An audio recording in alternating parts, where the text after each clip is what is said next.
Class 7-এর কোষে দেখি 22.4 page নম্বর 265 পাতার অঙ্ক নম্বর 5। কোনো আয়তক্ষেত্রে দৈর্ঘ্য প্রস্থের অনুপাত 3:2, পরিসীমা 160 মিটার। আয়তক্ষেত্রে ক্ষেত্রফল হিসাব করে লিখি। এই ধরনের অনুপাত থাকলে পারে, যাই থাক না কেন অনুপাত, যদি পিতা পুত্রের বয়স অনুপাত থাকে, যাই থাক না কেন, এই ধরনের অঙ্কক্ষেত্রের সময় এক্স একটা আনুপাতিক ধ্রুবক ধরে নেবে। ঠিক আছে?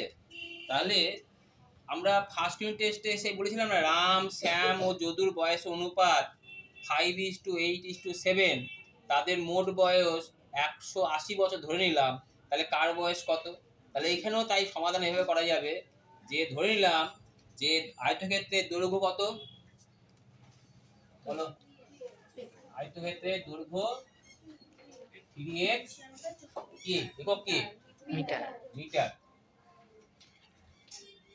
আর আয়তক্ষেত্রের ধরি লিখতে, ধরি আয়তক্ষেত্রের প্রস্থ কত?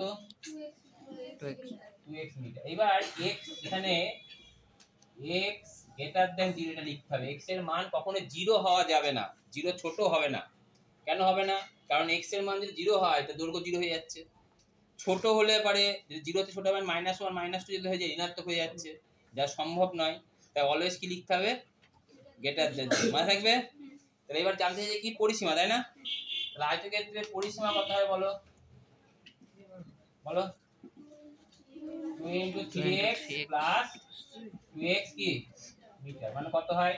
2 × 5x মিটার, মানে কত হয়? 10x। অতএব প্রশ্ন অনুযায়ী 10x সমান কত লিখবে বলো? কত বলেছে পরিসীমা, কত বলেছে? 160 মিটার। 60 মিটার লিখবো না, 160। তাহলে x সমান কত হয় বলো? বেশ, কেটে গেল। তাহলে x সমান কত? 16। তাহলে অতএব আয়তক্ষেত্রের দৈর্ঘ্য কত হবে বলো? আয়তক্ষেত্রের দৈর্ঘ্য হবে 3 × 16 মিটার, মানে 48 মিটার। আয়তক্ষেত্রের প্রস্থ কত হবে বলো? 2 × 16 মিটার, মানে কত মিটার? 32 মিটার। অতএব আয়তক্ষেত্রের ক্ষেত্রফল কত হয় বলো? আয়তক্ষেত্রের ক্ষেত্রফল কত হবে? 32 মিটার স্কয়ার বা বর্গ মিটার, তাই তো? 38 কে 32 দিয়ে কি করবে? গুণ করবে। কত হয়? 8 × 2 = 16, 4 × 8 = 9, 3 × 4 = 24, 3 × 4 = 12, 13, 14, 6, 9, 4, 13, 5, 1, তাই না? 1536 মিটার স্কয়ার। উত্তর লিখে দেবে, অঙ্ক হয়ে যাবে। বুঝতে পারলে?